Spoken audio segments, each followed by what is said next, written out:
ଆଜ୍ଞା ନମସ୍କାର। ନମସ୍କାର। ହଁ କ'ଣ ହେଇଛି? ଆଜ୍ଞା ଘରକୁ ଗଲେ କେତେ ପଇସା ଦଉଛନ୍ତି?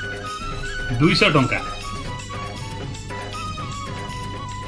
ହଁ ଆଜ୍ଞା ଠିକ ଅଛି ଆସନ୍ତୁ ଆଜ୍ଞା ଆସନ୍ତୁ ହଉ ଯିବା ଯିବା। ଆସନ୍ତୁ ଆଜ୍ଞା। ଆଜ୍ଞା।